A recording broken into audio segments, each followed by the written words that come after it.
네, 라면에 과자, 김치 등 서민 먹거리 물가가 더 가파르게 오르고 있습니다.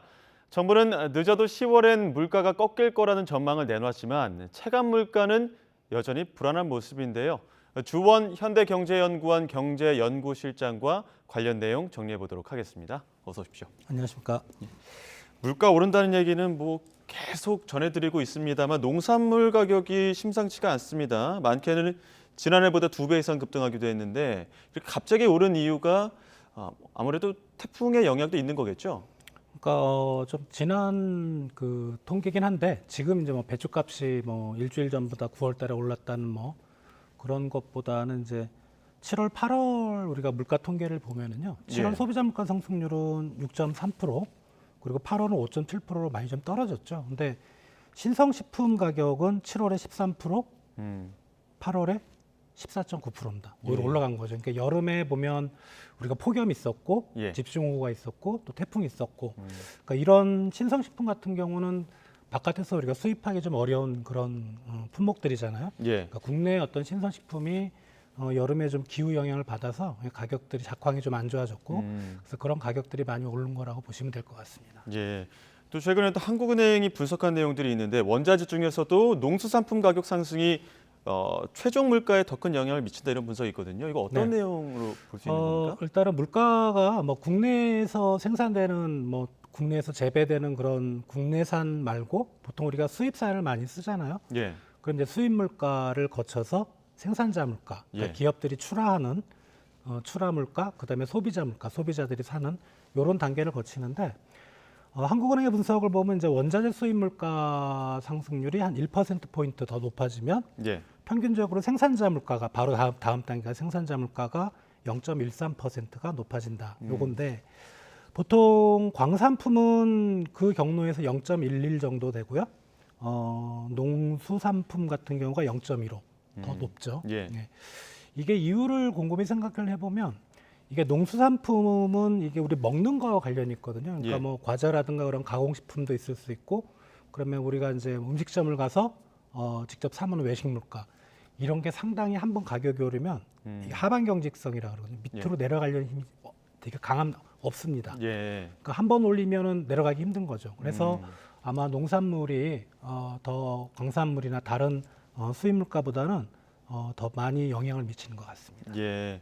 거기다가 지금 고환율 때문에 수입 부담 커지고 이게 또 물가를 끌어올리는 요인이 되고 있습니다. 원달러 환율 1,400원 돌파할 것이다 이런 우려가 지난 한 주 동안 계속 있었었는데 1,400원이라고 하면 이제 과거의 글로벌 금융위기나 외환위기 때 나왔던 숫자이기 때문에 이 부분에 대해서 조금 더 주목하는 것 같거든요. 네. 어떻습니까? 우리가 이제 케이스를 볼 때 외환위기는 일단은 좀 제껴놔야 될 것 같아요. 왜냐하면 예. 외환위기는 우리나라 자체의 어떤 외환이 고갈되는 그런 상황이었기 때문에, 금융위기를 우리가 좀 보면 예. 이제 2008년 한 11월부터 해서 2009년 한 상반기까지 한 세 번 정도 1,400원대를 넘었다가 또 1,400원대 밑으로 빠졌다가 또 넘었다, 이런 세 번 정도의 파동이 있었거든요.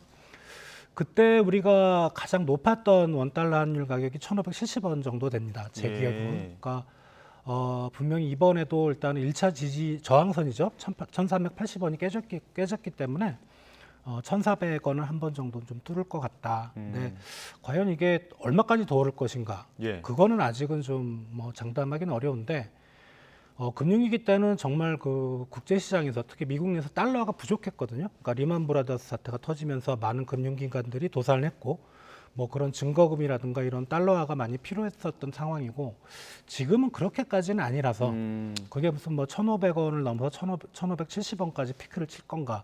요건 아직은 지금 상황에서는 좀 지켜봐야 될 부분인 것 같다 생각이 됩니다. 아무래도 그 1,400원이라는 그 어느 금액대, 그 환율대가 트라우마가 있다 보니까 거기에 대해서 좀 집중하시는 것 같은데, 이 혹시 그때와 지금의 어떤 경제적인 체력이라는 것들이 달라서 우려할 정도냐, 위기의 전조다 이런 얘기도 나오는데 이건 어떻게 보십니까? 위기를 말씀하시는 분들이 이제 최근에 우리 외환 보유고가 좀 줄었거든요. 예. 그래서 그런 부분을 좀 많이들 말씀하시는데, 그거는 이제 다른 나라 통화를 달러화로 이제 환산해서 우리가 달러화 기준으로 외환 보유고를 제시를 하니까 좀 줄은 측면도 있고, 예. 또 조금 빠져나간 측면도 있는데, 금융위기 때와 비교해 보면 그렇게 많이 빠져나가진 않았어요. 그래서 뭐 그런 건전성이라고 할까요? 최근에 보면 또 우리나라 대외 신인도를 나타내는 여러 지표들, 뭐 CDS 프리미엄이라든가 이런 게 상당히 안정적이라서 지금 금융위기 때보다는 지금이 우리나라의 좀 펀더멘털은 좀 더 괜찮다. 그래서 펀더멘털 차이로 인해서 뭐 환율이 크게 변동하고 이런 건 아닌 것 같다는 생각입니다. 결국엔 이러한 우려들이 마지막 이제 물가 때문일 텐데 물가가 계속 물가를 올리게 되면은 그런 위기의 전조다 이런 얘기들도 나올 수밖에 없는 상황이고요. 그럼에도 정부는 다음 달엔 또 물가가 정점을 찍을 것이다 이런 전망을 내놨습니다. 추경호 부총리 발언이 있거든요. 한번 듣고 다시 이야기 나누겠습니다. 늦어도 10월 경에는 소비자 물가가 정점을 찍지 않을까. 그리고 그 이후로는 소폭이나마 서서히 좀 안정화 기조를 가지 않을까. 이렇게 조심스럽게 전망을 합니다만 물론 여전히 남아 있는 게 추가적인 돌발 변수들입니다. 전망대로 간다면야 참 좋겠지만 발언대로 돌발 변수들이 참 많지 않습니까? 그럼에도 다음 달에 정점을 찍을 것이다라는 전망에는 어떤 배경이 있다고 보십니까? 일단 아까 전에 말씀드렸던 수입 물가, 생산자 물가, 소비자 물가 중에 예. 수입 물가는 5월 달에 물가 상승률 기준으로 이미 정점을 찍고 예. 한 3개월째 계속 내려가고 있거든요. 예. 그러니까 쉽게 말하면 원자재 가격 수준만 보더라도 우리가 코로나 이전에 뭐 평균적으로 내보면 100포인트였다면 100원이었다면 올해 초가 이제 가장 높았죠. 우크라이나 전쟁 터지면서 예. 그때 한 2배까지 올랐어요. 한 200원. 예. 근데 지금은 150원으로 좀 떨어져 있는 상황이거든요. 그래서 예. 이런 수입 물가의 안정세를 볼 때 그리고 원자재 가격을 지금 앞에서 끌고 있는 게 유가인데 유가가 이제 배럴당 90달러대 내외로 좀 안정적이거든요. 그런 생각을 해보면 추경호 부총리께서 말씀하신 10월달 물가 고점이 상당히 좀 일리가 있다. 다만 이제 지금 환율이 불안하거든요. 수입 예. 물가 중에 가장 최근 월의 어떤 수입 물가 상승률 중에 한 60%가 환율 때문에 올라간 부분입니다. 예. 그러니까 그런 부분이 있고 그리고 이제 10월이면은 유럽 쪽이 이제 에너지 수요가 좀 급증하는 날이 추워지면서 예. 러시아가 만약에 가스 밸브를 다 잠궜다. 이러면 또 뭐 모든 원자재 가격이 또 급등할 거니까 이제 그런 예. 부분이 있어서 아직은 확신하기는 어려운데 지금의 여건이라면 10월쯤 저도 정점이라고 생각이 됩니다. 정점을 찍긴 하겠지만 이제 안정세로 돌아선다고 해도 어쨌든 물가 상승세는 어느 정도를 유지하고 있을 텐데 이렇게 계속 물가가 오른다고 한다면 가장 타격을 받는 부분은 어디에 있다고 좀 예상해 볼 수 있을까요? 아무래도 이제 저소득층이겠죠. 그리고 아까 말씀드렸던 신성식품, 뭐 예. 먹거리 물가가 한 8% 정도 되고 신선식품이 한 15% 정도 됐잖아요. 올라간 게. 근데 예. 소비자 물가는 지금 5%대란 말이죠. 예. 이게 저소득층이 엔겔 계수가 높아요. 그러니까 식료품이 전체 소비에서 차지하는 비중이 상당히 높습니다. 예. 그리고 최근에 이제 그게 많이 높아졌고 그러면 아무래도 그런 물가가 올라갔을 때 식료품에 대한 충격이 더 크니까 이 저소득층이 다른 계층보다는 더 고통을 많이 받는다 이렇게 보시면 될 것 같습니다. 지금도 추석 이후에는 말씀하신 저소득층에서는 이거 물가 너무 올라서 과자, 뭐 라면 많이 올랐습니다. 이런 부분에서 또 혹시 또 가격이 또 오르는 건 아니냐 이런 우려들도 할 것 같은데 어떻습니까? 그럴 가능성이 있는 게 이게 농산물이라는 거는 좀 시차를 두거든요. 예. 이게 가공식품도 그렇고 외식비 물가가 상당히 뭐 광산물 같은 경우는 바로바로 예를 들어 이제 유가가 오르면 뭐 2, 3개월 내에 우리 주유소 가격이 확 올라가잖아요. 예. 공업 제품은 그런 식으로 좀 시차가 없는데 이 농산물 쪽은 외식비까지 가는 경로가 상당히 좀 길어서 그런 이제 아직 최근에 원자재 가격이 떨어졌지만 이런 영향이 올해 하반기 내내 이어질 가능성은 충분히 있다고 생각이 됩니다. 이렇게 서민들 시름이 깊어지다 보니까 윤석열 대통령도 지금 이렇게 물가 완화를 최우선 과제로 삼았습니다. 윤 대통령 발언이 있거든요. 듣고 오시겠습니다. 이번 추석 성수품 주요 품목 한 20개 정도에 대해서 집중적으로 다양한 방법을 동원해서 시장에 대규모 물량을 공급을 해서 가격 안정을 꾀했습니다. 이런 시장 친화적인 방법으로 물가 잡는 그런 노력을 하고 있습니다. 대규모 물량을 공급하겠다 이런 뭐 일각의 어떤 대책들도 언급을 했는데 내일 추경호 경제부총리 그리고 농식품산업중기부 부처 모두 모여서 민생물가 점검회의 열지 않습니까? 혹시 뭐 눈에 띄는 대책들이 나올까요?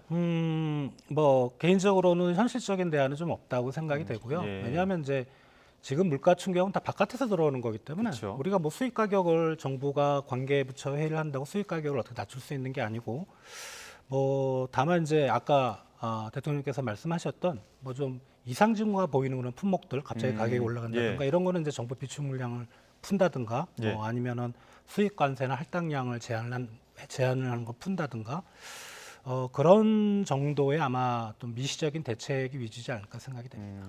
이번 주에 또 하나의 관심사항이 지금 미국 FOMC 회의입니다.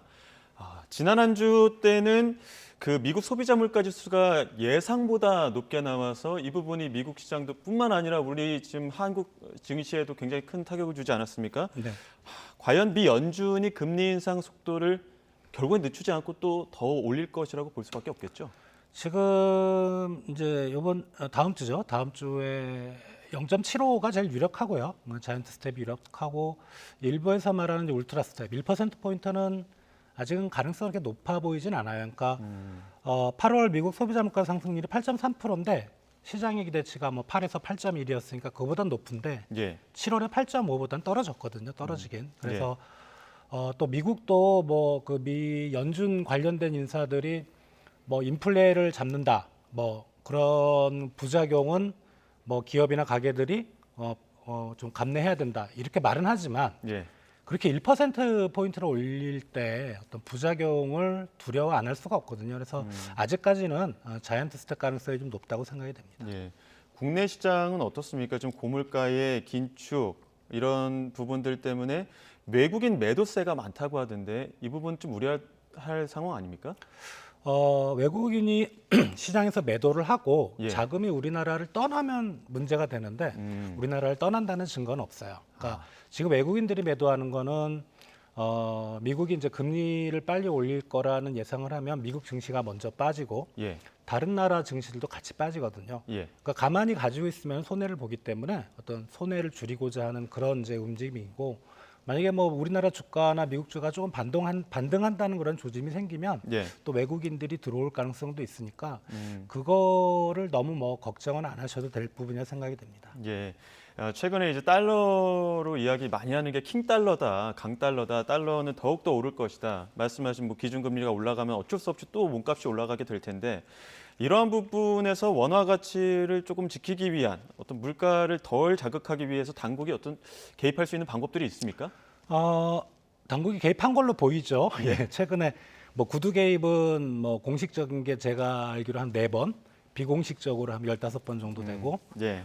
또 16일 뭐 그 부분에서 아마 당국은 절대 이제 긍정도 부정도 안 하는데 많이 그 직접 개입을 한 걸로 보이긴 해요. 환율이 그 당시 네, 하루에 네. 상당량이 하락했기 때문에 그 부분을 말씀하시는 그렇죠. 거죠. 예. 그러니까 그게 뭐 갑자기 이렇게 하락할 일은 없거든요. 근데 네. 당국은 절대 이제 그런 걸 뭐 시인을 안 하죠. 뭐 네. 그런 식으로 좀 환율이 많이 오르다가 좀 정체되는 그런 시간대가 있거든요. 또는 그런 날이나 근데 그럴 때는 정부가 직접적으로 개입하는 다만 너무 많이 개입하면 이게 예. 의미가 없을 수가 있습니다. 그러니까 달러 강세가 너무 그 강도가 셌을 때는 좀 자제하다가 좀 정체되는 구간에서 정체되는 뭐 기간에서 직접적으로 개입하는 것도 의미가 있을 거라 생각이 됩니다. 의미가 있을 거라는 생각은 말씀하셨지만 이제 국제시장 흐름을 막는 데는 한계가 있지 않겠습니까? 그렇죠. 지금 달러 강세가 우리 쪽 요인은 뭐 거의 없거든요. 예. 그러니까 뭐 글로벌 달러화가 강세를 보이기 때문에 뭐 우리나라 통화만 약세인 게 아니고 뭐 엔화나 유로화나 뭐 대부분 통화가 약세라서 이제 그런 부분에서는 한계가 있는데 환율이 갑자기 단기간에 오를 땐 기업들이 상당히 좀 부담을 입습니다. 그러니까 그런 올라가되 속도를 조절할 수 있는 그런 정부의 개입은 필요하다고 생각이 됩니다. 결국에 이러한 상황에서 항상 나오는 이야기가 마지막 보루로 통화 스와프 얘기를 많이 하는데 지금 윤석열 대통령 오늘 순방길에 나서기도 했고 한미 정상회담 뭐 예정돼 있다는 얘기도 나오는데 혹시 여기서 통화 스와프 논의 가능성이 있습니까? 한미 정상회담 지난번에 아마 5월이었나요? 그때는 잠깐 언급을 하셨는데 근데 실제로는 뭐 좀 현실적으로 좀 어려운 점이 있습니다. 그러니까 우리가 해달라고 우리만 해줄 거냐? 모든 나라들이 사실은 많은 나라들이 통화 수합을 원하기 때문에 예.